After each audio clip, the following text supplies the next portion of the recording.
నల్గొండ జిల్లాలో జరిగిన no slab ప్రమాదంలో గాయపడిన వారిని పరామర్శించారు సిపిఐ ఎమ్మెల్సీ నెల్లికంటి సత్యం. హైదరాబాద్ కంజన్బాగ్లోని డిఆర్డీఓ అపోలో హాస్పిటల్కు వెళ్లి వారి ఆరోగ్య పరిస్థితిని అడిగి తెలుసుకున్నారు. బాధితులకు మెరుగైన వైద్యం అందించాలని వైద్యుల్ని కోరారు. బాధిత కుటుంబాలకు ధైర్యం చెబుతూ ప్రభుత్వం తక్షణమే సహాయం అందించాలని డిమాండ్ చేశారు.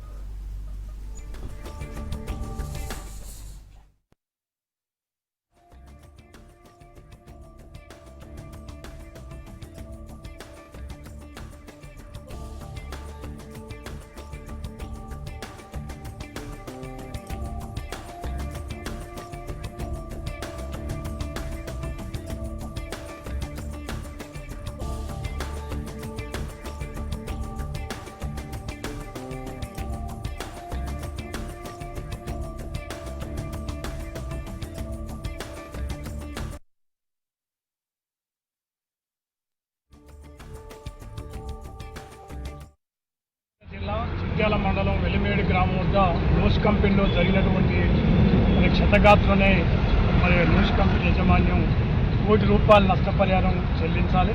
ప్రధానంగా ఒక మనిషి చనిపోవడం జరిగింది.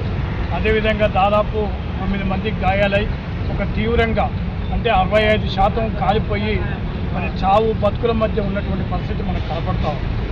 అందువల్ల ముఖ్యంగా యాజమాన్యం పూర్తి బాధ్యత వహించి వారందరికీ కూడా ₹1 కోటి నష్టపరిహారం చెల్లించాలని ఈ సందర్భంగా డిమాండ్ చేస్తా ఉన్నాం.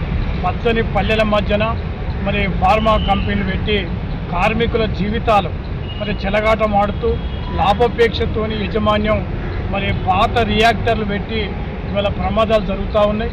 నల్గొండ జిల్లాలో ఫార్మా కంపెనీలు విచ్చలవిడిగా నిబంధనలు పాటించకుండా ఇవాళ పనిచేస్తూ కార్మికుల జీవితాలతో చెలగాటమాడుతూ వాళ్ళ ప్రాణాలు గాలిలో కలిసిపోతూ ఉన్నాయి. అందువల్ల ఈ రియాక్టర్ యొక్క నూస్ కంపెనీ మీద 20 రోజుల వ్యవధిలోనే 2 సార్లు పేలడం జరిగింది. మొదటిసారి వెళ్ళిన వ్యక్తి కూడా ఇక్కడనే హాస్పిటల్లో ఉన్నాడు. అందువల్ల ఈ యొక్క నూస్ కంపెనీలో జరిగినటువంటి ప్రమాదానికి బాధ్యత సమగ్రమైన విచారణ జరపాలి. దానికి సంబంధించినటువంటి యాజమాన్యం మీద క్రిమినల్ కేసు నమోదు చేసి వారి కుటుంబాలను ఆదుకోవాలి.